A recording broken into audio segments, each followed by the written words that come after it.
ओम नमः परमहंसास्वादितचरणकमलचिन्मकरन्दाय भक्तजनमानसनिवासाय श्रीरामचन्द्राय वागीशाय वदने लक्ष्मीर्यस्य च वक्षसि यस्यास्ते हृदये संवित्तं सिंहमहं भजे।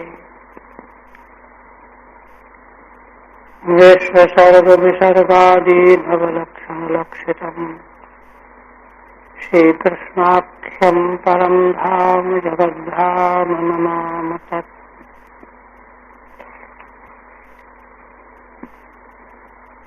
श्रीमद्भागवत के तृतीय स्कंध का 19वां अध्याय प्रस्तुत है, जिसके अंतर्गत श्री भगवान की वाराह के रूप में हिरण्याक्ष के साथ युद्ध की लीला का वर्णन किया और अंत में श्री भगवान ने अनुग्रह करके हिरण्याक्ष का उद्धार कर दिया। श्री भगवान ने उसको एक कार्य पाद प्रहार ही किया कि इसी से वास्तव व्यस्त होकर नेत्र निकल गए, सिर फट गया, हाथ पैर इधर उधर हो गए और वह वायु के वेग से टूटे हुए महावृक्ष की तरह जमीन पर पड़ गए। उस समय उसकी भाग्यशाली मृत्यु का दर्शन किया। ब्रह्मा आदि ऋषियों ने देखा कि उसके तेज में अभी भी कोई न्यूनता नहीं आई और भगवान के प्रति जो उसका क्रोधी भाव था वह भी ज्यों का त्यों बना हुआ। वैसे ही क्रोधाविष्ट होकर के दांतों से ओठों को काट रहा है। तो ब्रह्मा जी ने उसका दर्शन करके उसकी मृत्यु की बड़ी प्रशंसा की कि देखो तो बड़े बड़े योगी लिंग शरीर के बंधन से निवृत्ति के लिए वर्षों तक योग साधना के द्वारा भगवान का ध्यान करते हैं, चिंतन करते हैं, कदाचित सफलता मिलती है। किंतु इसका भाग्य देखो कि यह मरणासन अवस्था में भगवान का साक्षात नेत्रों से दर्शन कर रहा है। कितनी मूल्यवान मृत्यु है हिरण्याक्ष की। महाराज जी यहीं तक बात हुई थी ना 29 में। अब आगे देवा ऊंचू कंटक रूप असुर से निर्भय होकर के देवता भगवान की स्तुति करने लगे। देवता तो उसी समय से भयभीत थे जब ये हिरण्याक्ष कश्यप दिति माता के गर्भ में आए थे, तभी से फिर वे प्रकट हुए, तीनों लोकों पर दिग्विजय प्राप्त की, तो निरंतर वे भयभीत बने रहे। अब हिरण्याक्ष से उद्धार हो जाने के बाद वे भगवान की स्तुति करने लगे। देवा ऊचु नमो नमस्ते खिल यज्ञ तंतवे स्थितौ गृहीता मल सत्वमूर्तये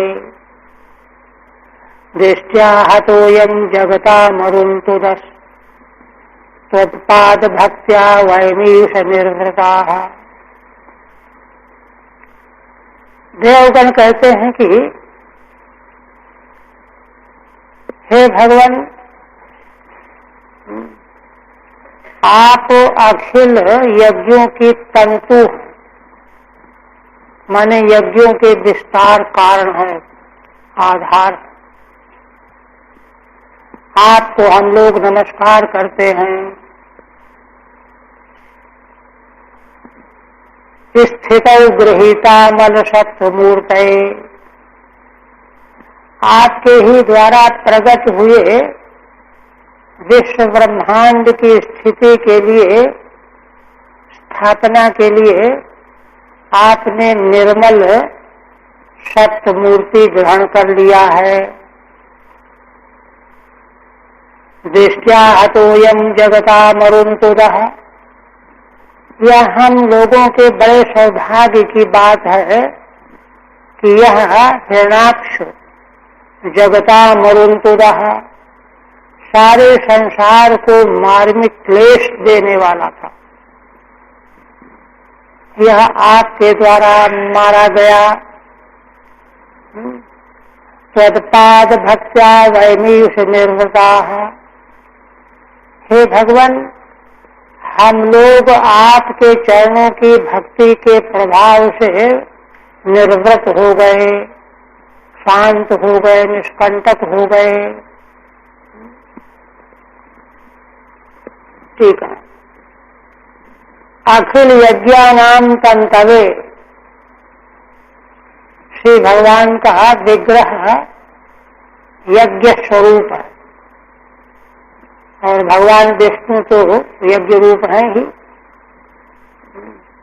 इसलिए ये आदि परमेश्वर भगवान यज्ञों के तंतु माने परम मूल कारण है।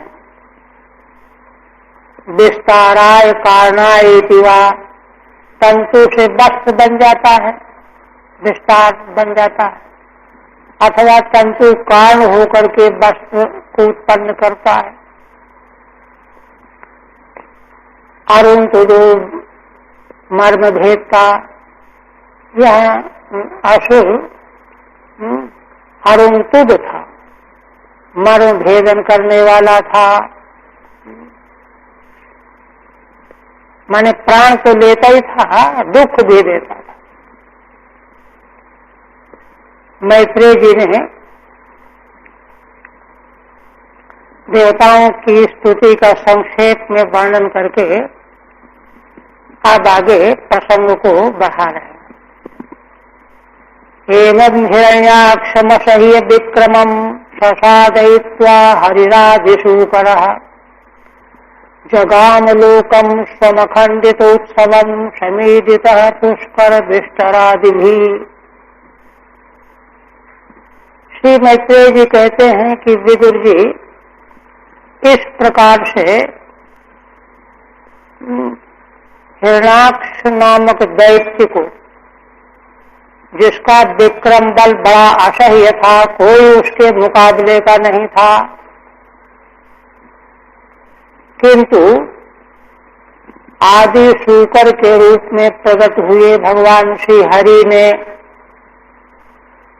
सादयित्वा, उसका साधन कर दिया, नाश कर दिया, वध हो गया।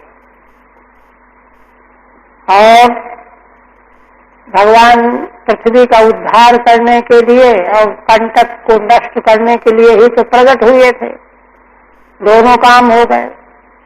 जगाम लोकम समखंडितोत्सवम, अपने लोक को चले गए। स्वम लोकम जगाम, भगवान का वह लोक कैसा है? अखंडितोत्सवम, जिसका उत्सव कभी खंडित नहीं होता, नित्य उत्सव से संपन्न रहता है भगवत धाम में। और जाने के पहले पुष्कर विष्टरादि भी समीरिता, पुष्कर विष्टरादि ब्रह्मा पुष्कर माने कमल ही जिनका आसन है, ऐसे ब्रह्मा आदि से मरीचि आदि उनके पुत्र और ऋषि, इन सबों के द्वारा भगवान की दिव्य मंगलमय स्तुति की गई। इस स्तुति को सुन करके भगवान अपने अखंडित उत्सव धाम को चले गए। ठीक है, साधयित्वा माने हत्वा इत्यर्थ, नष्ट करके। पुष्कर विस्तरादिभिर ब्रह्मादिभि संस्तुता, कमल पर आसन है जिन ब्रह्मा जी का आदिपद से और उनके साथ के ऋषियों के द्वारा भगवान की स्तुति की गई और वे अपने धाम को चले गए।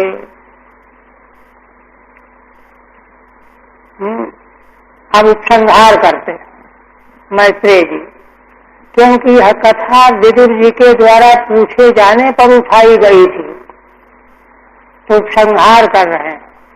अन्यथा तो प्रसंग सृष्टि की प्रक्रिया का चल रहा था, तो बीच में प्रश्न कर दिया विदुर जी ने, तो यह मध्य में कथा प्रारंभ हो गई थी। उसी का उपसंहार करते हुए कहते हैं, मया यथानुत्तमं मदादिते हरेः कृतावतारस्य सुमित्र चेष्टितम् यथा हिरण्याक्ष उदार विक्रमो महामृधे क्रीडनवन्निराकृतः। हे सुमित्र संबोधन है विदुर जी के लिए, अच्छे मित्र। ज्ञानी महापुरुष भक्तों को अपने समान ही देख लेते, यही तो उनकी महामहिमा होती। तो संबोधन करते हैं, हे सुमित्र, मया यथानुत्तमदादिते हरेः, हमने या मेरे द्वारा जैसा गुरुजनों के द्वारा हमको इसका उपदेश किया गया था, वैसा ही यह आख्यान मैंने आपको सुनाया। मया अवादि, ते माने तुभ्यम हरे कृतावतारस्य सुमित्र चेष्टितम, अवतार लेकर के प्रकट होने वाले भगवान श्री हरि का, हरि की चेष्टा, लीला चरित्र, जैसा गुरुओं के द्वारा गुरुओं ने मुझको कहा था, सुनाया था, वैसा ही हमने आपको सुनाया। यथा हिरण्याक्ष उदार विक्रमो महामृधे क्रीडन वन्निराकृतः। श्री हरि की लीलावतार श्री हरि का इसमें क्या चरित्र है, जिस प्रकार से उदार विक्रम वाले हिरण्याक्ष पार्षद हैं भगवान के, महामृधे घोर महासंग्राम में श्री भगवान के द्वारा खेल की तरह से निराकरण कर दिया गया, नाश कर दिया गया, वध कर दिया गया। टीका, यथा अनुक्तम गुरु भक्तिम अनतिक्रम्य, गुरुक्तिम अनतिक्रम्य, गुरुओं ने जैसा वर्णन किया था वैसा ही मैंने सुनाया, क्योंकि आख्यान यह इतिहास वैदिक है, यह इतिहास वैदिक है, इसलिए वैदिक इतिहास में अपनी ओर से कुछ मिलाना जुलाना नहीं चाहिए। तो गुरु की उक्ति का अतिक्रमण किए बिना मया अबादि तव कथितम, हे सुमित्र, हे अच्छे मित्र, यथा येन प्रकारेण, इसमें हमने आपको यही सुनाया कि किस प्रकार से भगवान ने लीला में ही उदार विक्रम वाले हिरण्याक्ष का उद्धार किया। तो उधर मैत्रेय जी ने इस कथा का उपसंहार कर दिया, बीच में आई हुई कथा। अब उधर सूत जी बता रहे हैं ऋषियों को नैमिषारण्य में, वे कहने लगे, क्योंकि 3 जगह प्रसंग चल रहा है ना ये। सूत जी ऋषियों को सुना रहे नैमिषारण्य में, भगवान सुखदेव जी महाराज परीक्षित को सुना रहे हैं गंगा तट पर, और हरिद्वार में मैत्रेय जी विदुर जी को सुना रहे हैं। तो इसमें अंतिम घाटी विदुर जी का संवाद है, उसका कथन कर रहे हैं भगवान सुखदेव जी परीक्षित जी के लिए, और दोनों वक्ताओं के वक्तव्य को प्रस्तुत कर रहे हैं सूत जी ऋषियों के समक्ष। तो सूत जी कह रहे हैं, इति कौशालवाख्याता माश्रुत्य भगवत कथाम सत्तानंदम परम लेभे महा भागवतो द्विजो।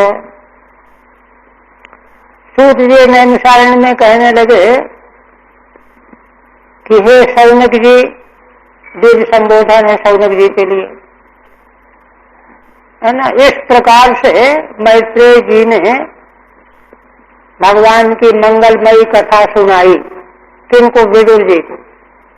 तो भगवान की ऐसी मंगलमयी कथा सुनकर के क्षत्ता माने विदुर जी परम आनंदम लेभे, परम आनंद प्राप्त हुआ उनको, क्योंकि वे महाभागवत हैं, भगवान के भक्त हैं। भगवान के भक्तों को परम आनंद मिलता है।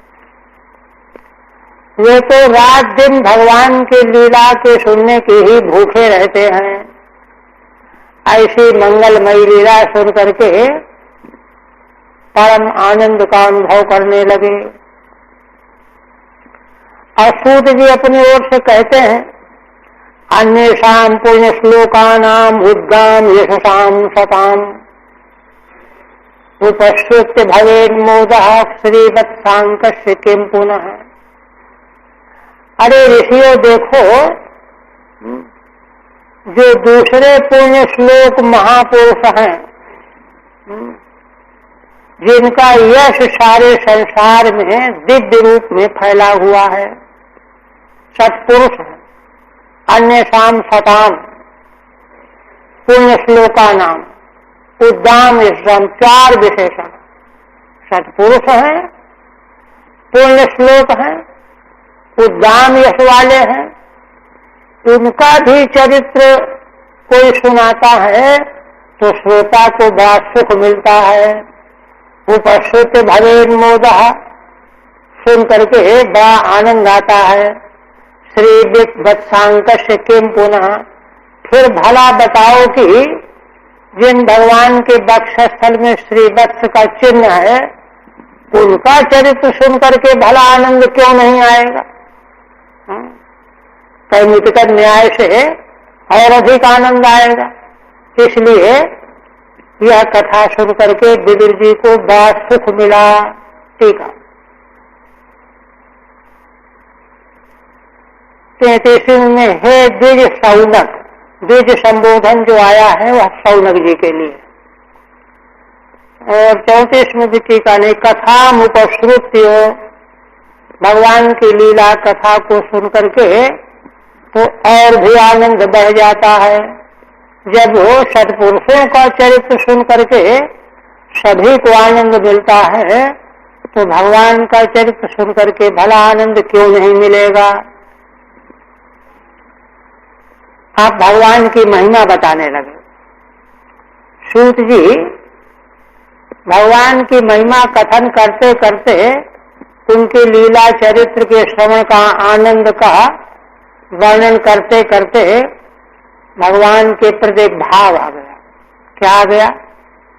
कहते हैं कि देखो, भगवान कोई मनुष्यों को ही प्रेम करके तारते हो ऐसा नहीं, उनके पास उनके प्रति प्रीति करने वाला पशु ही क्यों न हो, ये कहने जा रहा। वही कहते हैं, यो गजेन्द्रम झखग्रस्तम ध्यायन्तम चरणाम्बुजम, जो श्री भगवान गजेंद्र को, जिसको झख मगर ने पकड़ रखा था ग्राह ने, और अत्यंत व्याकुल होकर के भगवान के चरण कमल का ध्यान करने लगा। कोई सहारा नहीं दिखाई पड़ा उसे। और उसकी हथनियां बेचारी क्रोशंती नाम करेणु नाम चिल्ला रही थी, विलाप कर रही थी। ऐसे समय में स्वयं भगवान ने प्रकट होकर के कर्षतो मूर्ते अद्भुतम, भगवान दौड़ करके आए। अष्टम स्कंध में प्रसंग है ना, गौर को छोड़ करके दौड़ करके आए, विलंब न हो जाए कहीं कि निकल जाएगा। द्रुपम है ना, कर्षतः अमोचयत, ये भगवान का स्वभाव है। ठीक है। भक्ति मात्र पशुनामपि सुलभो, श्री भगवान की उदारता ऐसी है कि भक्ति होनी चाहिए, जीव कोई भी हो, पशुनामपि। और अगर भक्ति नहीं है, अन्यथा देवा नामपि दुर्लभा, तो चाहे कोई देवता ही क्यों न हो, भगवान को नहीं प्राप्त कर सकता। इति तत्कथा श्रवणे कस्यानंदो न स्यात्, ऐसे निर्मल स्वभाव वाले भगवान की कथा सुनने में भला किसको आनंद नहीं मिलेगा। अब पत्थर हृदय हो तो उसकी बात दूसरी। इत्या या द्वाभ्याम, दो श्लोकों से इस भाव को व्यक्त करते हैं सूत जी। झको ग्राहा, उसने पांव पकड़ लिया था गजेंद्र, हथनियां जो हैं विलाप करने लगी। क्रोशंती नाम सती नाम इति कृपालुप्त युक्तम मुक्तम, सती हथनियां रुदन कर रही थी। यह कृपालुप्त संकटादौ अमोचयत, ऐसी स्थिति में श्री भगवान ने इस संकट से गजेंद्र को बचा दिया। कच्छतो अमोचयत दुर्गम तम सुखाराध्यम मृजभि अनन्य शरणैषिभिः कृतज्ञ को न सेवेत धुराराध्यम साधुभिः। आप सूत जी कहते हैं कि ऋषियों, ऐसे भगवान जो सुख से आराधन करने योग्य हैं, सुखाराध्य हैं, ऋजभि अनन्य शरणैर्मृभिः, क्या चाहिए? केवल भगवान की आराधना के लिए ऋजुता, सरलता, छल कपट राहित्य, निर्मल मन जन सो मुहि पावा, मोहि कपट छल छिद्र न भावा। ऐसे संतों का स्वभाव देखिए, केवल यही नहीं कि केवल भगवान के प्रति, लोक व्यवहार में भी उनका जीवन ऐसे ही बन जाता है। इसलिए उनको कोई धोखा देना चाहे तो भगवान उसको कान उमेटते, गड़बड़ करते, ये हाल। तो ऋजु भी अनन्य शरणैः, और दूसरा विशेषण है अनन्य शरणैः, केवल भगवान का ही आश्रय ले, चालाकी न रखे कि इनको भी हाथ जोड़ेंगे, उनको भी जोड़ेंगे, कोई न कोई तो मदद कर देगा, ये नहीं। किंतु जीव की दुर्दशा यही है, तमाम आश्रय पकड़े रहता है, टटोले रहता है, डर के मारे। इसलिए अनन्य शरणैः निर्भीः, मोर भक्त कहा नर आशा, करई तो कहा विश्वास। ऐसे मनुष्यों के द्वारा वे भगवान सुखाराध्य हैं। कृतज्ञ को न सेवेत, उन भगवान के प्रति कृतज्ञ मनुष्य कौन ऐसा होगा? कृतज्ञ इसलिए कहते हैं कि मानव देह ही भगवान ने दिया है, यही उसी की कृतज्ञता माननी चाहिए। कृतज्ञ को न सेवेत दुराराध्यम साधुभिः, कौन ऐसा कृतज्ञ मनुष्य होगा जो उनका सेवन नहीं करेगा? क्योंकि भगवान तो असाधु पुरुषों के द्वारा दुराराध्य हैं, आराधना के योग्य ही नहीं है। असाधु पुरुष भगवान की आराधना कभी नहीं कर सकते। इसलिए भगवान की आराधना जो करना चाहे वो साधु बने। बात ये आई, ये वही है न्याक्षबधम महाद्भुतम, ये तो भगवान की महिमा स्वभाव यह सब तो है ही। आप कहते हैं कि भगवान की इस महामहिम महिमा को कोई न भी जानता हो तो भी भगवान की लीला कथा का जो श्रवण करता है, गुणगान करता है, उसको भी महान पुण्य मिलता है। ये वही है न्याक्षबधम महाद्भुतम, जो कोई मनुष्य महाअद्भुत श्री भगवान का खेल खेल में किया जाने वाला हिरण्याक्ष का वध, विकीर्तम कारण सूकरात्मनः, जो भगवान पृथ्वी के उद्धार के कारण सूकर बनाए हुए हैं अपने को, उनके लिए तो ये खेल है, विक्रीडित है, खिलवाड़ है। सारे संसार के लिए महाअद्भुत है हिरण्याक्ष का वध करना, किंतु कारण सूकरात्मना विक्रीडितम, जो प्रयोजन बसात सूकर रूप में प्रकट हुए हैं उनके लिए खिलवाड़ है। सुनोत इसको सुनता है, गायत गाता है, अनुमोदते अनुमोदन करता है। तीनों की महिमा है, सुनना, कथन करना और अनुमोदन करना। भाई वाह बहुत अच्छी। तो अंजसा विमुच्यते ब्रह्मवदादपि द्विजा। आप सूर्य जी कह रहे हैं कि हे ऋषियों, इन तीन में से कोई सुनने वाला हो, गान करने वाला हो, चाहे अनुमोदन करने वाला हो, नहीं टाइम सुनने का तो कोई बात नहीं, लेकिन उसको अच्छा है, बहुत अच्छा है, ऐसे ही किया करो यह कहने वाला हो, तो ऐसा मनुष्य जो है ब्राह्मण वध बहुत बड़ा पाप है, उससे भी मुक्त हो जाता है। कितना बड़ा फल है। ठीक है, कारणेन पृथ्वीधरणादिना शूकर रूप से हरे है। श्री भगवान ने जो शूकर रूप ग्रहण किया था वह पृथ्वी के उद्धार के प्रयोजन को लेकर के किया था। उन श्री भगवान की यह है ना विक्रीडित खेल वाली कथा सुनने सुनाने वाले, अनुमोदन करने वालों के महापाप नष्ट हो जाते हैं। और कहते हैं एतन् महापुण्यमलम पवित्रम धन्यम यशस्यम पद्मायुवासिषाम् प्राणेन्द्रियाणाम युधि शौर्यवर्धनम नारायणीं ते गतिरंग शृण्वताम्। इस भगवान की लीला कथा का और महत्व बता रहे हैं सूत जी कि देखो ये महापुण्य आख्यान है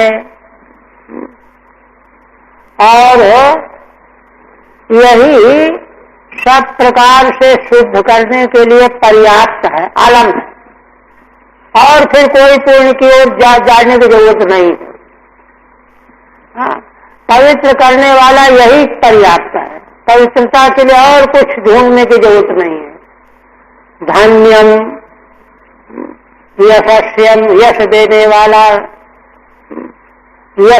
वाला पद्मायुराशिषाम, और आयु और आशीर्वाद इनका पद है, स्थान है, माने यह सब प्राप्त होता है।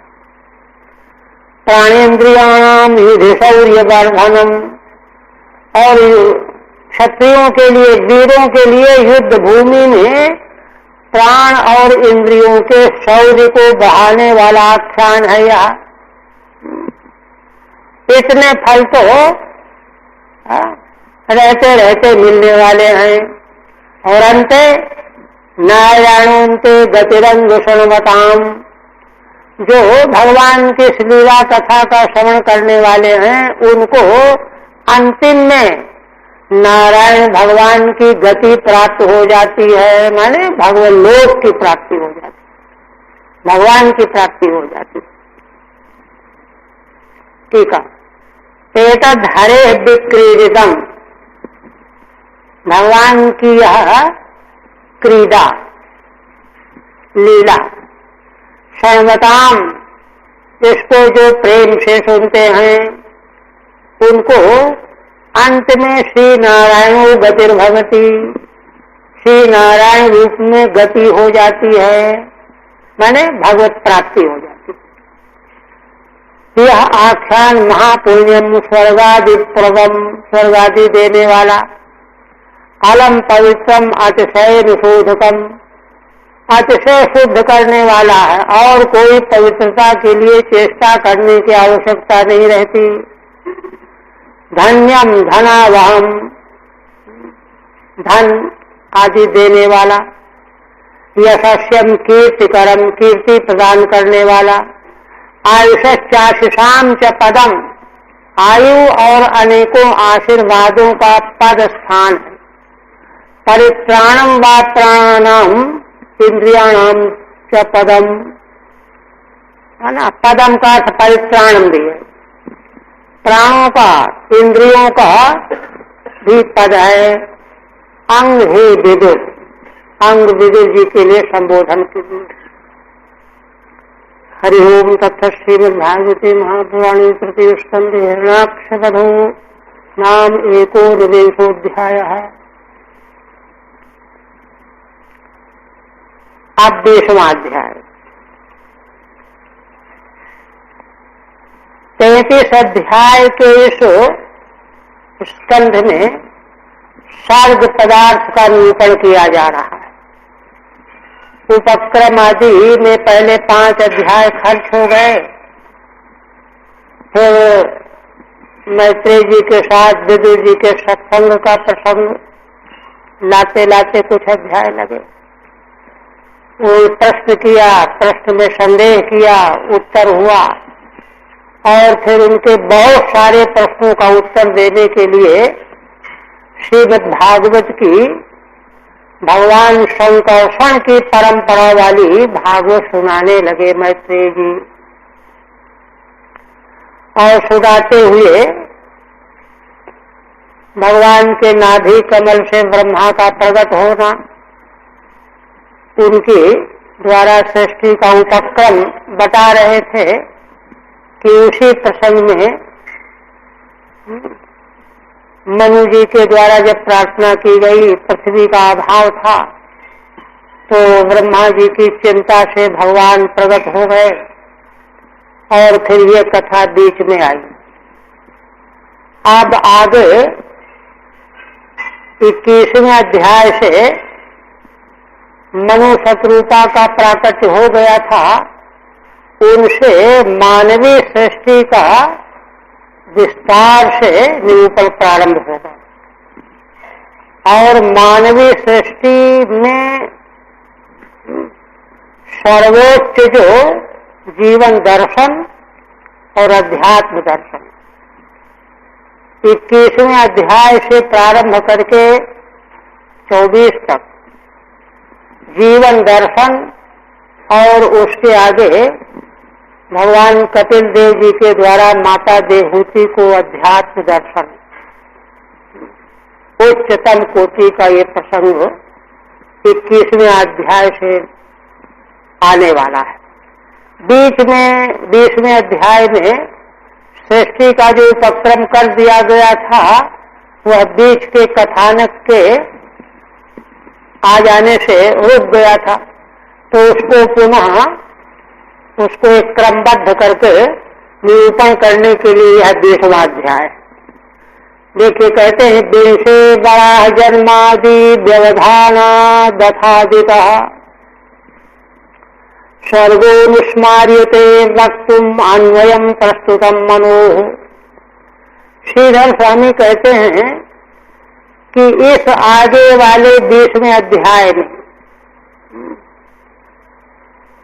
अन्य तो कथन करना है मनोवंश का, प्रस्तुत वही था, किंतु बीच में बराह जन्मादि व्यवधानाद अथादित आदि से जो सर्ग का वर्णन चला आ रहा था, तो उसी के बीच में बड़ा भगवान का जन्म पृथ्वी के लाने के प्रयोजन से और द्वितीय कश्यप का संवाद आदि उसी से जुड़ा हुआ संकादिकों का जय विजय का संवाद, ये व्यवधान पड़ गया था। तो इसलिए वह सर्ग जो छूट गया था उसको फिर से स्मरण करा रहे हैं, क्योंकि सर्ग को क्रमशः बुद्धिस्थ बनाए रखना चाहिए। भगवान के द्वारा जो सृष्टि की जाती है वहाँ कैसे कैसे क्या क्या होता है इसका स्मरण फिर से करा करके, क्योंकि वो विस्मृति हो गई, तब आगे महाराज मनु के वंश का प्रस्तावना की जाएगी। ये है इस अध्याय का विषय। सौनक उवाच। अब यहाँ देखिए, उधर सूत जी ने भी उपसंहार कर रखा है और मैत्रेय जी ने भी उपसंहार कर रखा है, और भगवान सुखदेव जी तो वही बोलेंगे जो मैत्रेय जी बोलेंगे, तो वही सुना रहे हैं। तो अब सौनक जी प्रश्न करने लगे। तीसरी घाटी है, तीसरा घाट है।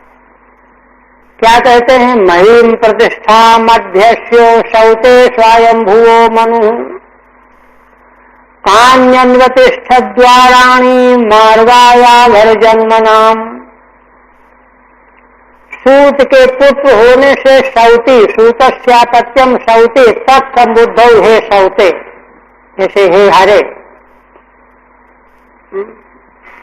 हे सौते, हे सूत पुत्र, उग्र सभा के पुत्र है ना, सूत तो उग्र सभा। महीम प्रतिष्ठा मध्यस्य स्वयंभुवो मनु। स्वयंभू मनु, ब्रह्मा जी के देह से ही तो मनु शत्रुपा प्रकट हुए, तो स्वयंभू हो गए। स्वयं प्रकट होने वाले ब्रह्मा, उन्हीं के देह से प्रकट होने वाले स्वयंभू मनु। उनको स्थान चाहिए था ना। उन्होंने जब ब्रह्मा जी से प्रार्थना किया तो ब्रह्मा जी ने कहा कि सृष्टि रचना करो, तो कहा कि भगवान स्थान तो है नहीं, पृथ्वी ही नहीं है। अब तो पृथ्वी आ गई, मिल गई, तो सौनक जी वही प्रश्न कर रहे हैं। पृथ्वी रूपी स्थान जब अध्यक्ष माने प्राप्त मिल गया मनु जी को, तब उन्होंने कानि अन्वतिष्ठ द्वाराणी, कौन कौन से उपाय किए, किस लिए? मार्गायावर जन्मनाम, पीछे जो सृष्टि, और माने पीछे, पीछे जिनका जन्म होने वाला है उनको प्रकट करने के लिए कौन कौन से उपाय महाराज मनु ने किए। क्योंकि सारी सृष्टि तो भगवान के उदर में रहती है, जो उत्पन्न होने वाली है वह भी वहीं से तो आती है ना। तो सत्पुरुष जो है उसी को उपाय के द्वारा भगवान से उसको प्रकट करते हैं। तो कौन उपाय किया, ये सौनक जी पूछते। अच्छा, अब ये पूछ तो दिया, लेकिन पीछे ध्यान आया कि अरे यह प्रसंग तो विदुर जी को मैत्रेय जी सुना रहे हैं, तो विदुर जी क्या पूछ रहे हैं, उन्होंने क्या पूछा, मैत्रेय जी ने क्या सुनाया, वह हमको पूछना चाहिए। हम स्वतंत्र प्रश्ता क्यों बन रहे हैं, ये ध्यान आया सौनक जी को। इसलिए फिर पूछने लगे, संभल गए। क्या पूछते हैं? सत्ता महाभागवत प्रश्न से एकांतिका सुहृद। विदुर जी तो महाभागवत हैं, भगवान श्री कृष्ण के ऐकांतिक अनन्य सुहृद माने प्रेमी। ऐकांतिक माने अनन्य, दो प्रेमी नहीं, एक। और इसको सिद्ध करने के लिए क्या कहते हैं? कहते हैं कि देखो हम झूठ थोड़े बोल रहे हैं। यह सत्याजाग्रजम कृष्णे सापत्य भगवानिति। अरे देखिए आप, जिन विदुर जी ने अग्रजम तत्याज, अपने बड़े भाई धृतराष्ट्र का त्याग कर दिया। क्यों क्यों त्याग किया? कारण बताओ। तो कारण बता रहे, कृष्णे सातत्यम अघवानिति। सातत्यम का तो साग्रजम अग्रजम में अन्वय है, माने अपने बड़े भाई धृतराष्ट्र को उनके 100 पुत्रों के सहित त्याग दिया। क्यों त्याग दिया? क्योंकि भगवान श्री कृष्ण के अपराधी हैं। विदुर जी उस समय बहुत क्षुब्ध हुए हैं। जब भगवान हस्तिनापुर में गए संधि का प्रस्ताव लेकर के, बड़ी चेष्टा की, बहुत समझाया बुझाया, लेकिन माना नहीं। दुर्योधन माना नहीं। धृतराष्ट्र जो है बलपूर्वक उसको मनाना नहीं चाहते थे, मोहाक्रांत थे। भीतर भीतर वही चाहते जो दुर्योधन चाहता था। इसलिए विदुर जी को हो गया कि अरे ये तो पुत्रों के सहित सब पातकी, पाप करने वाले। भगवान की आज्ञा को ठुकराने वाला तो पाप कर्म पापी है ही। यही बात। और देखिए, दूसरों की बातों को ठुकराते रहे, झगड़ते रहे, अनुचित व्यवहार करते रहे, वहां तक तो उनको संभालते रहे विदुर जी। किंतु भगवान ने कृपा करके पदार्पण किया। और जबकि भगवान को रोका भी विदुर जी ने रात्रि में, तो मत जाइए आप वहां। लेकिन भगवान ने कहा नहीं। भगवान आए और उनकी बात अनसुनी कर दी इन लोगों ने। इसलिए इससे बढ़कर के पाप क्या होगा, इसी बात पर त्याग दिया।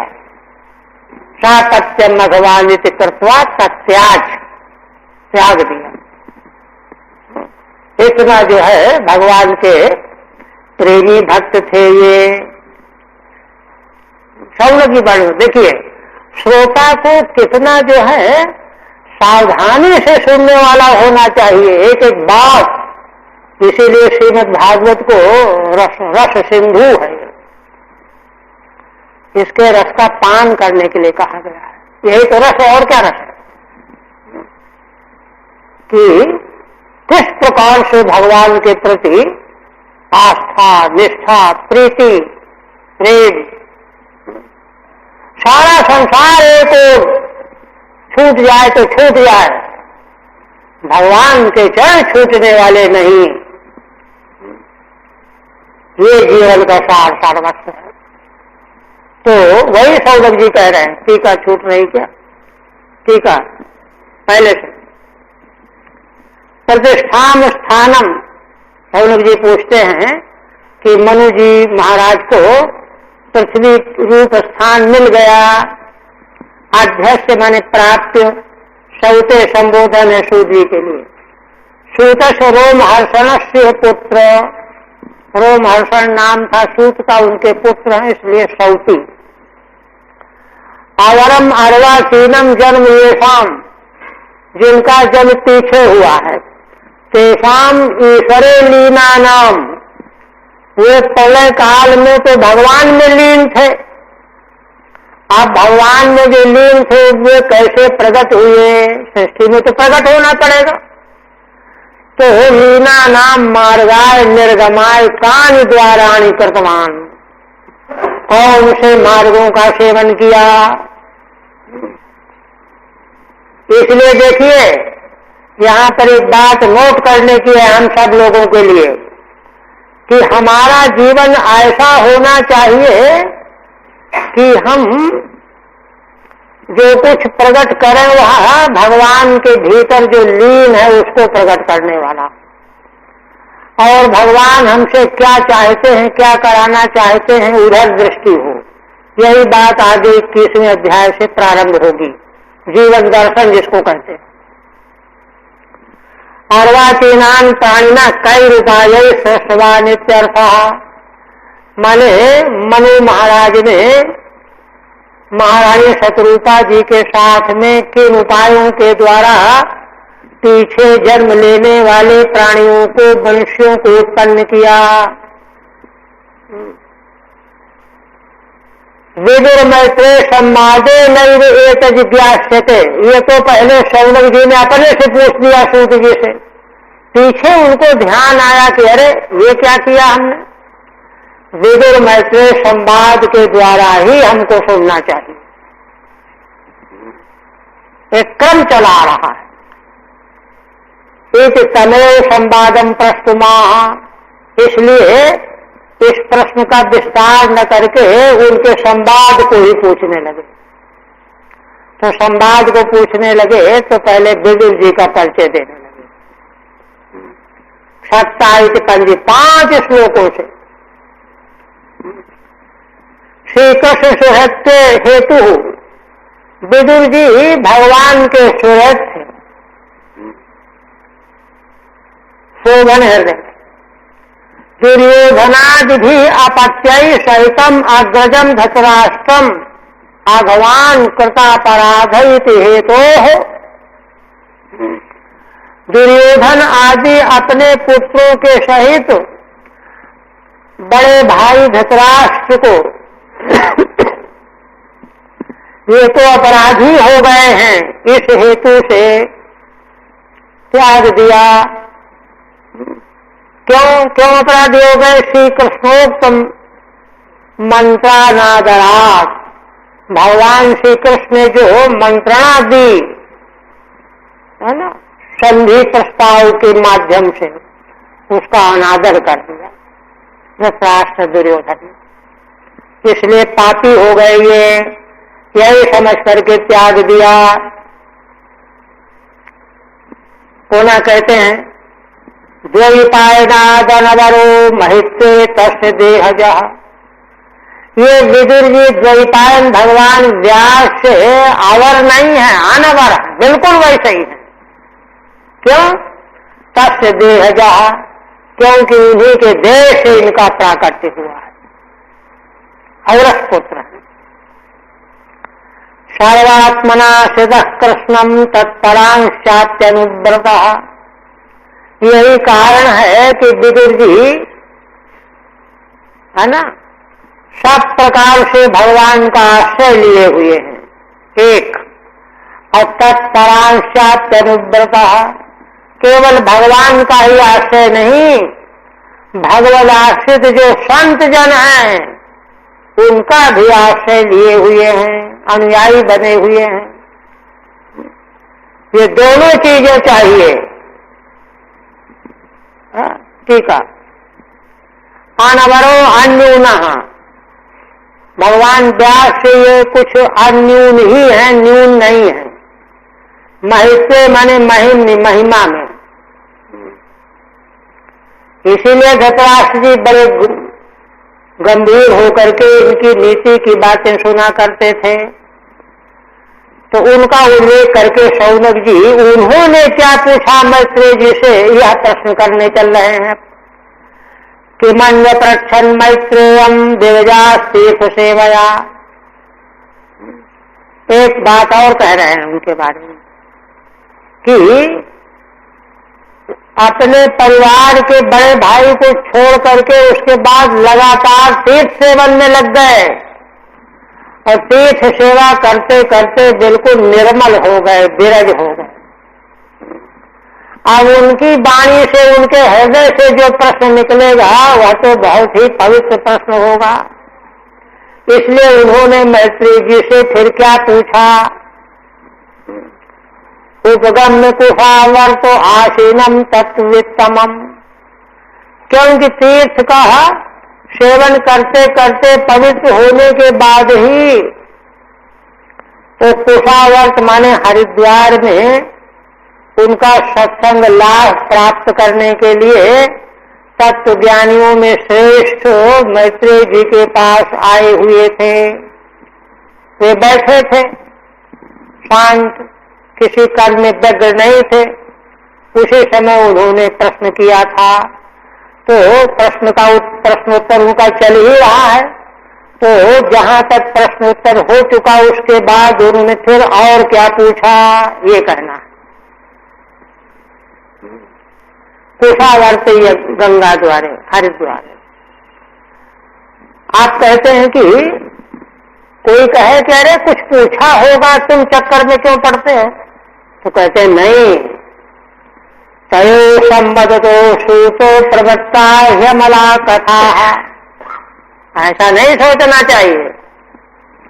उन दोनों में, विदुर और मैत्रेय जी में जब सत्संग चल रहा होगा तो हे सूत जी, उस समय बड़ी निर्मल कथाओं की चर्चा चली होगी। अमला कथा प्रवक्ता है ना, उसका उपमा दे रहे हैं दृष्टांत। आपो गंगा इवा भगनी, जैसे श्री गंगा का जल, गांग जल, गंगा आपा, आप शब्द नित्य बहुवचनांत स्त्रीलिंग है। गंगा का जल कैसा? आघाग्नि, आगों का नाश करने वाला गंगा का जल। क्यों ऐसा है? हरे पादाम्बुजाशया, क्योंकि गंगा का जल भगवान के चरण कमल का आश्रय लेकर के आया है। भगवत चरणोदक, इसलिए वह समस्त पापों का नाश करने वाला जैसे है, उसी प्रकार से है ना, जैसे भगवान का चरणोदक गंगा जल सबको पवित्र करता है, वैसे ही भगवान की मंगलमयी निर्मल कथाएं सारे ब्रह्मांड को पवित्र करने वाली हैं। बल्कि एक दो जगहों पर तो कहा जाता है कि कथाएं जो हैं भीतर तक पवित्र करने वाली है, ज्यादा महत्व दिया गया। यत् किमपि, ठीक है, पृच्छत किम तवेत चेत तत्रा, अरे जो कुछ भी पूछा होगा तुमको क्या लेना देना है? इस पर कहते हैं कि नहीं, लेना देना कैसे नहीं।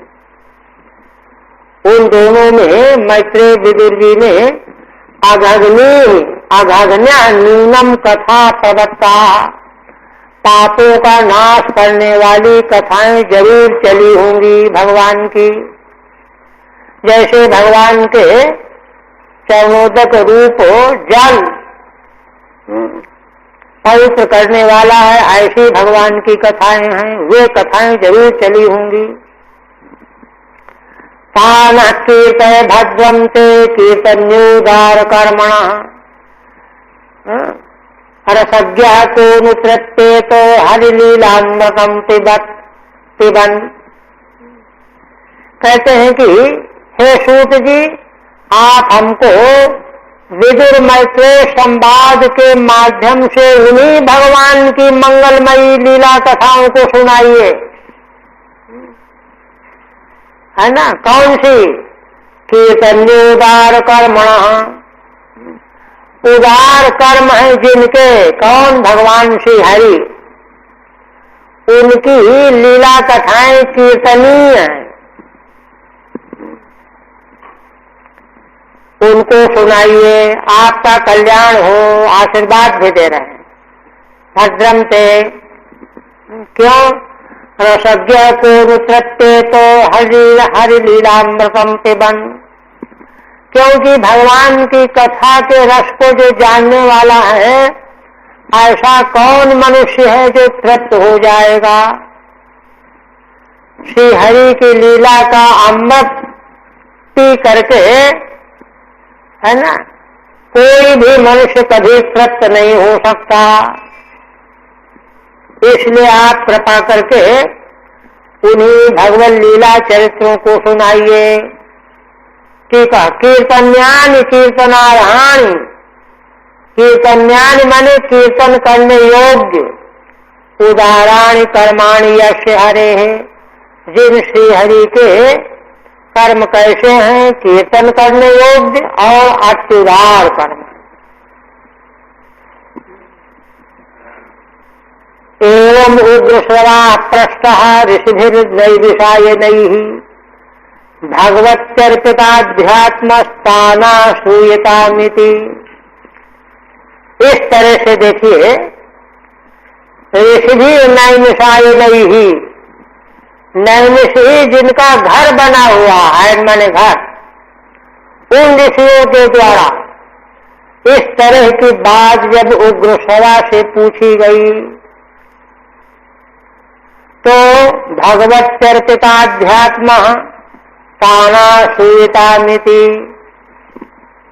उन सूत जी महाराज का चित्त अध्यात्म भगवान में ही अर्पित था, इसलिए तानासूयतामिति। इसलिए उनसे कहने लगे, अच्छा सुनो, ठीक है। एवमिति व्यास वाक्यम, एवं से व्यास भगवान का प्रयोग है। उग्रस्वरः रोमहर्षण पुत्र, रोमहर्षण के पुत्र उग्रस्वर। नैमिषम आयनम आश्रय येषाम, नैमिष जिनका आश्रय है ऋषियों का, उनके द्वारा पूछे जाने पर अर्पितम अध्यात्मम मनो येन, ऐसे उग्रस्वरा उत्तर देने लगे कि सुनो,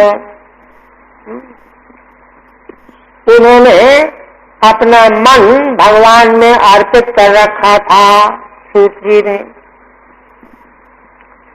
आप सूत जी कहने लगे, आप सूत जी जब प्रारंभ करेंगे तो वही सुनाएंगे, विदुर जी ने क्या पूछा और मैत्रेय जी ने क्या उत्तर दिया।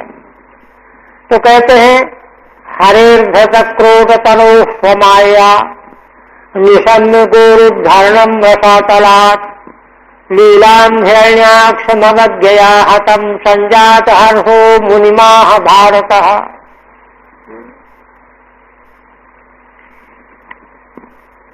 भारत जो वो चाहिए, भारतः विदुर, ठीक।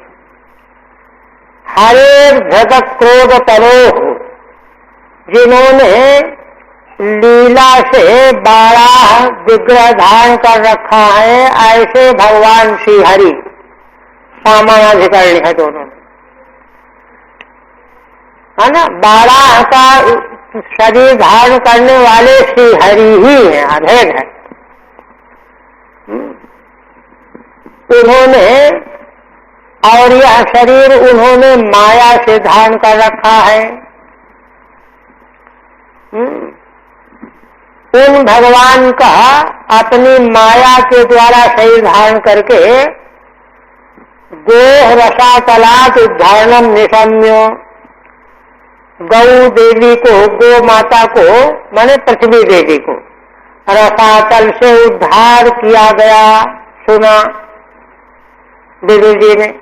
एक और क्या सुना, साथ में लीलां हिरण्याक्षमवज्ञया हतम, अवज्ञा पूर्वक हिरण्याक्ष के वध की लीला भी सुनी।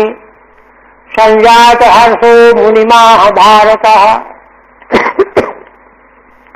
इन दोनों बातों को सुन करके विदुर जी के शरीर में आनंद भर गया, रोंगटे खड़े हो गए। संजात हर्ष हो करके वे फिर पूछने लगे। आप विदुर जी पूछते, टीका में गो उद्धारणम, पृथ्वी का उद्धारण, लीलाम हिरण्याक्षम चावज्ञया हतम, और हिरण्याक्ष की बध वाली लीला अवज्ञा पूर्वक, इन दोनों को सुन करके भारत विदुरा, भारतवंशी होने से भारत। अब विदुर जी आप प्रश्न को अपने ढंग से आगे बढ़ा रहे। प्रजापतिपति सृष्ट्वा प्रजा सर्गे प्रजापति, किमारभत में ब्रह्मन् प्रभूय व्यक्त मार्गवित्। श्री विदुर जी प्रश्न कर रहे हैं कि प्रजापतियों के पति, प्रजा के स्वर्ग के लिए प्रजापतियों की रचना करके हे ब्रह्मन, उन्होंने फिर प्रजा सृष्टि के लिए क्या किया? किम आरभत, यह बात आप बताइए। अव्यक्त मार्गवित्, यद्यपि ये चीजें बड़ी सूक्ष्म हैं, रहस्यमयी हैं, किंतु आप अव्यक्त मार्ग को जानने वाले हैं, आपके लिए अब कठिन नहीं, आप तो सब जानते हैं। उन्होंने किस प्रकार से क्या सृष्टि प्रक्रिया का आरंभ किया।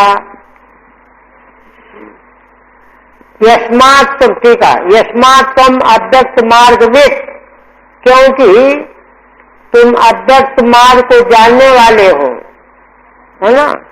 ब्रह्मण व विशेषण, अथवा अव्यक्त मार्गवित् विशेषण ब्रह्मा का हो जाएगा। अव्यक्त मार्ग को जानने वाले ब्रह्मा जी ने क्या किया, ऐसा अर्थ हो जाएगा। और कहते ये मरीच्यादयो विप्रा यस्तु स्वयंभुवो मनुः ते वै ब्रह्मण आदेशात् कथमेतदभावयन्।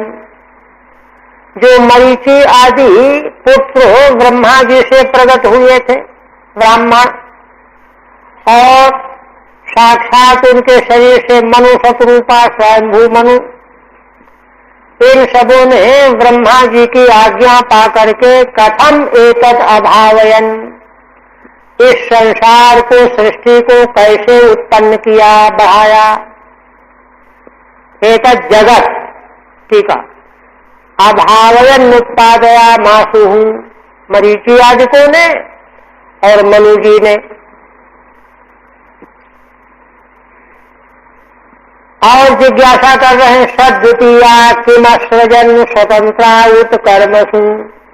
आप ये बताइए कि उन्होंने मिल करके, विवाह करके, पति पत्नी बन करके सृष्टि की उत्पत्ति की स्वतंत्रा उत कर्मसु, अथवा अपने अपने कर्मों में स्वतंत्र रहते हुए आहुषित संगता सर्वे इदम स्म समकल्पयन्, अथवा सब के सब एक साथ मिल करके काम करने लगे और यह सारा संसार प्रकट कर दिया। ठीक है, सद्वितीया माने सभार्या, अपनी अपनी पत्नियों के साथ, अथवा स्वतंत्रा भार्या नपेक्षा, पतियों ने अलग सृष्टि की, पत्नियों ने अलग सृष्टि की, अनपेक्ष रह करके। कर्मसु प्रजा स्वर्गादिषु संगता परस्परापेक्षा, अथवा आप भी आओ, आप भी आओ, आप भी आओ, जैसे छप्पर बनाया जाता है, इस तरह से मिल करके एक दूसरे की अपेक्षा करके यह सारा संसार उत्पन्न कर दिया। यह बताइए। तब मैत्रेय जी आरंभ करते हैं, कहते हैं कि देखो विदुर जी, अब चूंकि बीच में बड़ा व्यवधान पड़ गया था तो सृष्टि का क्रम फिर से रास्ते पर लाने के लिए स्मरण करा रहे हैं। पीछे जो कहा जा चुका उसका स्मरण करा। दैवेन दुर्वितर्केण परेणा निमिषेण च जात क्षोभात भगवतो महानासीत गुणत्रयात्। गुणत्रयात् माने प्रगटे, त्रिगुणात्मिका प्रगति है ना। प्रगति के तीनों गुणों में क्षोभ हो गया। क्षोभ होने से महत्त्व प्रकट हो गया, महान। क्षोभ क्यों हुआ? तो कहते हैं तीन चीजें हैं।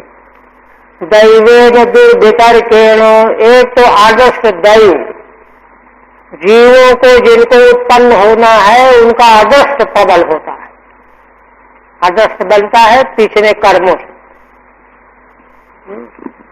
उसको वह दुर्वितर्क है।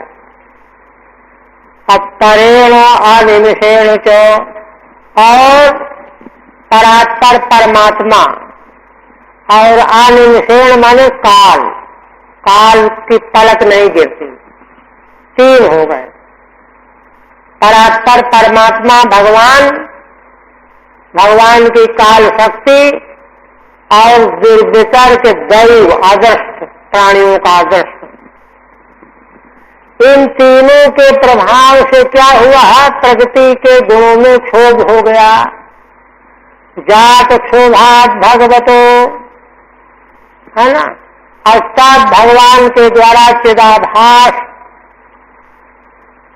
का गर्भाधान किया गया, उसे महान पैदा हो गया।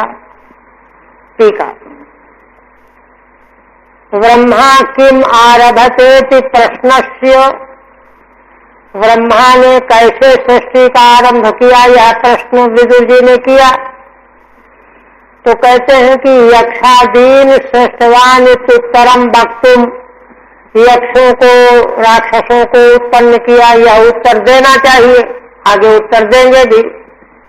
किंतु पूर्वोक्ताम सृष्टिम अनुस्मारयति, किंतु पहले जो सृष्टि ब्रह्मा जी के द्वारा हो चुकी है उसका स्मरण कराया जा रहा है, संदर्भ को रास्ते पर लाने के लिए। दैवे सप्तभी, 7 श्लोकों से। मनुवादि प्रश्नानाम सूत्राध्याय मारभ्य, मनुवादिकों ने कैसे सृष्टि की, इस प्रश्न का उत्तर तो इसके आगे वाला जो 21वां अध्याय है वहां से उसका उत्तर प्रारंभ किया जाएगा। भविष्यति दुर्वितर्केण माने दैवेन जीवादृष्टेन, दुर्वितर्क दैव क्या है, जीवों का आदर्श, अदृष्ट माने जीवों के द्वारा किए गए कर्मों का आशय, कर्माशय को अदृष्ट कहते हैं। परेण प्रकृतिधिष्ठाता भगवता, परमात्मा परमेश्वर। 2 मां पुरुषेण अनिमिषेण कालेन च, और पलक नहीं बंद करने वाला काल। हेतुना भगवतो निर्विकारा जात क्षोभम, इन कालों से निर्विकार भगवान के अध्यक्षता में प्रकृति के गुणों में क्षोभ हुआ। यद गुणत्रयम् प्रधानम तस्मात् महान आसीत्, तीनों गुण जो सत्वरजतम है वही प्रधान प्रकृति है, उससे महान पैदा हुआ। तदुक्तम तंत्र, तंत्र में कहा गया है विश्वोस्तीन रूपाणी पुरुषाख्यान यथो विदु, भगवान विष्णु के 3 रूप पुरुष नाम से कहे जाते हैं। कौन कौन? प्रथमम महतः सृष्टि, पहला भगवान का पुरुष रूप क्या है, महत तत्व के सृष्टि, पहला रूप है। द्वितीयम त्वंड संस्थितम, और दूसरा जो अंड के रूप में स्थित है, जिसमें नारायण भगवान शयन करते हैं, आगे आ रहा है। तृतीयम सर्वभूतस्थम, और तीसरी भगवान विष्णु की पुरुषाकार मूर्ति कौन है, सभी जीव मात्र के भीतर जो जीवात्मा के रूप में मौजूद है। तानि ज्ञात्वा विमुच्यते, भगवान विष्णु के तीनों पुरुष रूपों को जो जान जाता है वह मुक्त हो जाता है। आप देखिए, आप महत्त्व से क्या हुआ, अहंकार पैदा होगा। रजः प्रधानान् महतः स्त्रीलिंगो दैवचोदितात्, जातः ससर्ज भूतादिर्व्यदादीनि पंचशः। संक्षेप में पीछे का प्रकरण है ना, ये संक्षेप में कह रहे हैं। महत्त्व से त्रिविध अहंकार पैदा हुआ, सात्विक राजस तामस, पीछे बता चुके हैं। सात्विक अहंकार से इंद्रियों के देवता और मन, राजस अहंकार से ज्ञानेन्द्रिय, कर्मेंद्रिय, पंच प्राण, तामस अहंकार से तन्मात्रा और पंचभूत। ये बता चुके हैं पहले, उसी को यहाँ कह रहे हैं। रजत प्रधानान महता, रजोगुण की प्रधानता जब महत्त्व में आई तो 3 लिंग वाला दैव से प्रेरित होकर के अहंकार पैदा हुआ। वह अहंकार 3 लिंग वाला है सात्विक राजस्थान में। और फिर उसी ने जाता ससर्ज भूत आदि, भूत के पंचभूतों के आदि में कौन? शब्द तन्मात्रा। वियदादि निपंचशः, वियदादि, और उससे फिर आकाश आदि, वेद बने आकाश। 5 तन्मात्राओं से 5 वियदादि, शब्द तन्मात्रा से आकाश, स्पर्श से वायु, रूप से अग्नि और रस से जल और गंध से पृथ्वी। ये वही टीका में कह रहे हैं, महतो जातो भूतादि अहंकार स्त्रीलिंग त्रिगुण। पीछे का ही अनुवाद है। मात से उत्पन्न जो भूतादि अहंकार है वह 3 लिंग वाला है, माने त्रिगुण, सात्विक राजस्थान में। तो इनमें रजत प्रधानादिति स्वतः सत्व प्रधान स्याति, माने सत्व प्रधान भी महत्त्व होता है, रजत प्रधान भी होता है।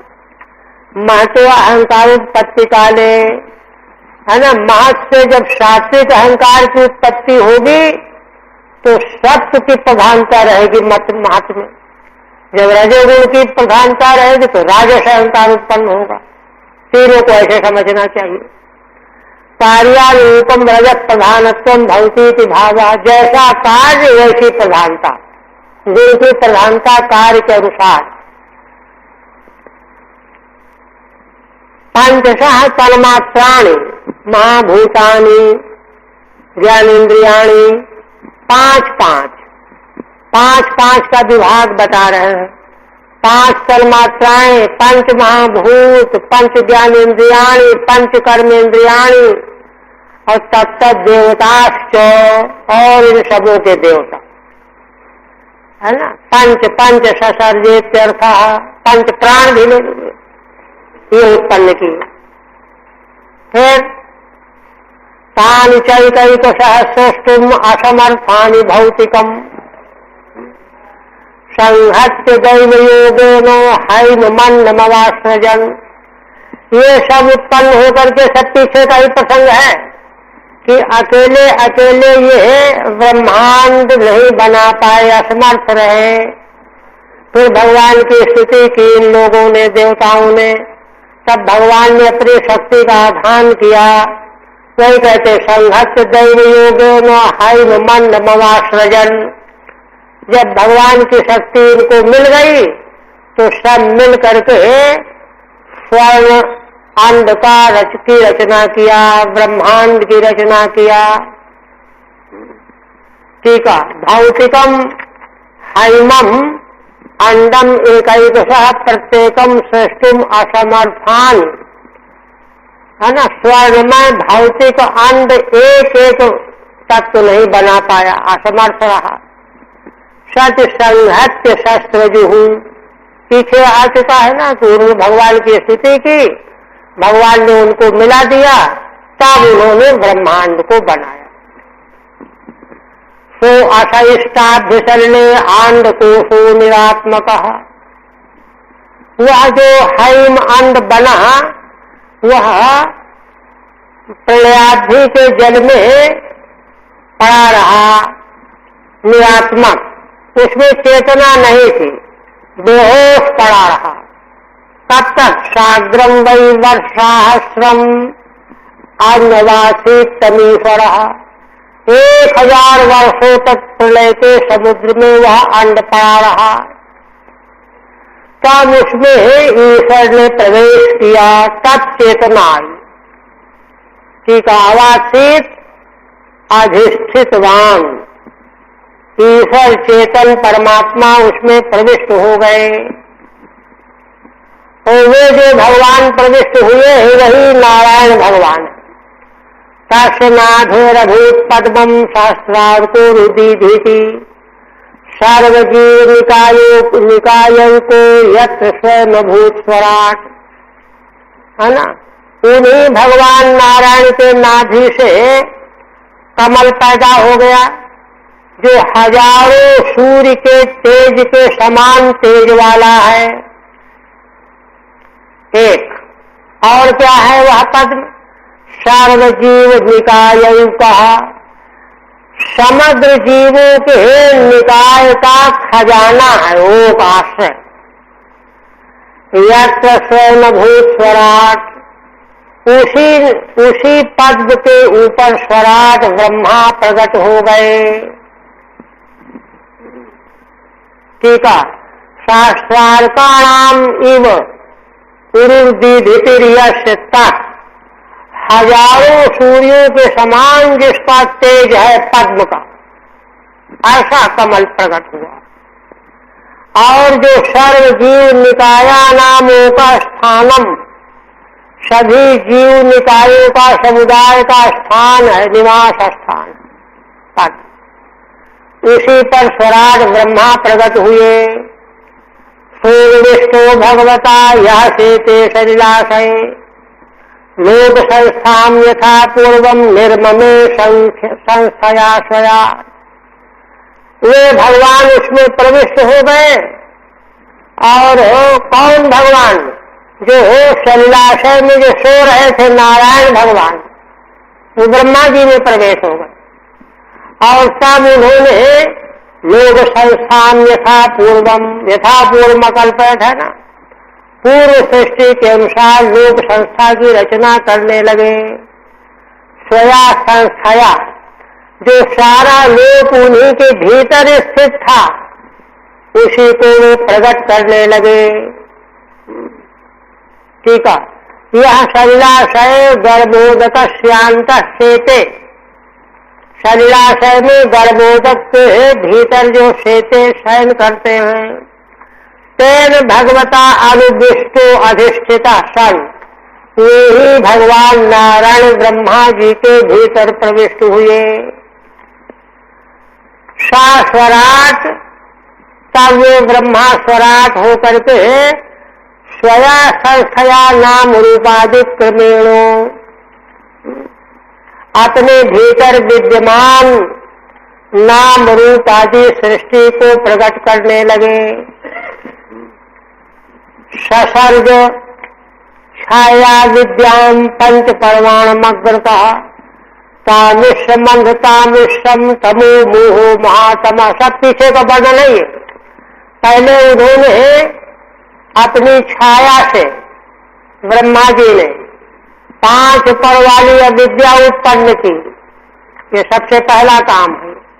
इसके बिना संसार की लीला है ठहरेगी नहीं। कौन कौन? तमिश्र, अंध तामिश्र, तम, मोह और महातम। और यह उत्पन्न करके विसर्जात्मन कायम नाभिनंदस तमोमयम, ऐसी सृष्टि उत्पन्न करने के बाद उन्होंने अपने देह को त्याग दिया। क्यों? उनको यह सृष्टि अच्छी नहीं लगी। अरे क्या गड़बड़ सृष्टि हमने बना दिया, शरीर का त्याग कर दिया। जग्रहु लक्ष्य रक्षांशी रात्रिम क्षुत्र समुद्भवाम, उनका त्यागा हुआ देह रात्रि बन गया और भूख प्यास से भी उनमें उत्पन्न हो गई। उसको यक्ष राक्षसों ने ग्रहण कर लिया, है ना। ठीक है। 18वें की कहते हैं कि छाया प्रभा प्रतियोगिनी। छाया क्या होती है? प्रभा की प्रतियोगिनी उल्टी होती है। अबुद्ध्यते त्यर्था, यह स्वबुद्धि करना प्रभो हित्युक्तत्वात्। पीछे के प्रकरण में कहा गया है कि पंच परवा अविद्या ब्रह्मा जी ने अबुद्धि कृत सृष्टि है उनकी, है ना। महातम इति महामोहा, महातम यहां कहा गया है, लेकिन उसका अर्थ है महामोह। स्वरूप निर्देश मात्र विवक्षया मोहा ही थी प्रथमा प्रयोग। मोहा में प्रथमा क्यों किया? मोह से चाहिए ना सृष्टि की। तो कहते हैं स्वरूप निर्देश मात्र विवक्षा से जो उत्पन्न किया वह क्या क्या है, इसलिए प्रथमा का प्रयोग। 19वें कहते तदेवं प्रथमोक्ताम साधारणाम सृष्टि मनुद्य। पहले जो हो अविद्यादि सृष्टि पहले कही गई है उसका यहाँ कथन कर दिया, और तब केचिद विशेषण असाधारणाम सृष्टिमाः, कुछ विशेषता को लेकर के असाधारण सृष्टि कहने जा रहे हैं। तो असाधारण सृष्टि के लिए पहले इसको त्याग दिया ब्रह्मा जी ने विसर्ज इत्यादि ना, यावत समाप्ति। यहाँ से अध्याय की समाप्ति तक जो है विशेष सृष्टि करने जा रहे हैं। तद विशिष्टम कायम रात्रि रूपम। ब्रह्मा जी ने छिन्न होकर के जब उस देह को छोड़ा तो वही रात्रि रूप बन गया। तत् जातान यक्ष रक्षांश जगृहु। उन्हीं के शरीर से यक्ष राक्षस पैदा हुए और रात्रि रूप देह को उन्होंने स्वीकार कर लिया, ले लिया। सुप्तुषो समुद्भव यश्याम ताम। उस रात्रि रूप शरीर को ग्रहण करके उनको भूख प्यास लग गई। अथ या सा तनुवासीत ताम अपाहत सा तमिश्रा भवत इत्यादि श्रुति अनुसंधेया। यह जो वर्णन यहाँ से प्रारंभ हो रहा है इसका मूल श्रुति ही भगवान वेद का जो वचन है उसको श्रीधर स्वामी प्रस्तुत कर रहे हैं। या शशा तनु आसीत। यह जो ब्रह्मा जी का शरीर था, शरीर थी, तनु स्त्रीलिंग। ताम अपाहत, उसको त्याग दिया। सा तमिश्रा भवत, वह उनका छोड़ा हुआ तनु तमिश्रा बन गया, रात बन गया। इत्यादि श्रुति अनुसंधेया। इस श्रुति के अनुसार जो है यह सृष्टि आगे वर्णन की जा रही है। बस रहने दीजिए।